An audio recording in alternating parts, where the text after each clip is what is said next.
the true Joshua. Now these things happened to them as an example, but they were written down for our instruction, on whom the end of the ages has come. We can read the life of Joshua described in the Pentateuch and in the book of Joshua itself in two different and complementary ways, as history and symbolically. In order to make a correct symbolic interpretation of the figure of Joshua, we must first know the rules that govern biblical symbolism, types, and antitypes. Once this is done, we will trace the symbolism of Joshua through the rest of the Bible to find the messages that Elohim has left us through His word in relation to the symbolic Joshua. Biblical symbolism. What is typology? Typology classes. The symbolism of Joshua. Joshua's a type. The antitype of Joshua. Joshua's a type of the church. Biblical symbolism. What is typology? Now these things happened to them as an example, but they were written down for our instruction, on whom the end of the ages has come. Paul and other biblical authors use the word type to refer to a historical figure or event that represents something or someone from his own time and or the future, called an antitype. For example, Romans 5:14 speaks of Adam as a type, figure, in King James Version, of him who was to come, that is, of Yeshua, the antitype. In many occasions, we find in the Old Testament an indication that specific characters or events are types of something to come. Let's look at two examples. The type, David. Antitype, advertisement, a new David. The antitype, Yeshua. The type, sacrifices. Antitype, advertisement, suffering servant. The antitype, death of Yeshua. Typology classes were hasted until the death of Herod, and so was fulfilled what the Lord had said through the prophet, out of Egypt I called my son. Okay, the types in the Old Testament point to three distinct kinds of antitype in the New Testament: Messiah, the church, and the end times. Okay. Types and antitypes. Type, Israel. Antitype, Messiah. He was taken to Egypt. Church, the new Israel. End times, the 144,000. Types, Exodus. Antitype, Messiah, 40 days in the desert. Church, baptized and sustained by Messiah. End times, Exodus from apostate churches. Type, the sanctuary. Antitype, Messiah, it was like a temple among us.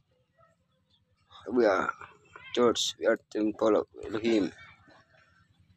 End times, the New Jerusalem, our temple.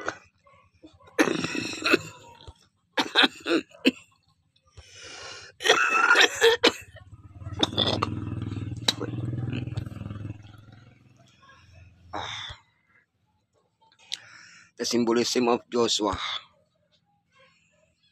Joshua's a type. The Lord your Elohim will raise up for you a prophet like me from among you, from your fellow Israelites. You must listen to him. Joshua partially fulfilled Moses' prophecy concerning a second prophet who would lead the people. Like Moses, Joshua received direct messages from Elohim.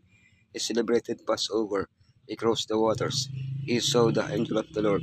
His outstretched hand brought victory. He invited the people to remain faithful after his death, etc. While the manna began to fall under Moses, it ceased under Joshua. Furthermore, Joshua carried out the instructions regarding the division of the land, the cities of refuge that Moses had given. But the people understood that Moses' prophecy extended beyond Joshua, as both Moses and Joshua become types of the true antitype who fully realized the prophecy given to Moses concerning the prophet Yeshua. the antitype of Joshua. In the time of my favor I will answer you, and in the day of salvation I will help you. I will keep you and will make you to be a covenant for the people, to restore the land, and to reassign its desolate inheritances. Nako po. The objective of the wars led by Joshua was to establish the Israelites in the Promised Land. Isaiah presents the work of the Messiah as consisting of assigning the desolate inheritances to his people, using the same terminology as the book of Joshua. In what sense is the life and work of Joshua as a type reflected in the life and work of Yeshua, the antitype? After his baptism in the Jordan, Yeshua fought against the forces of evil. He began his work after 40 days in the desert. He defeated the enemy on the cross.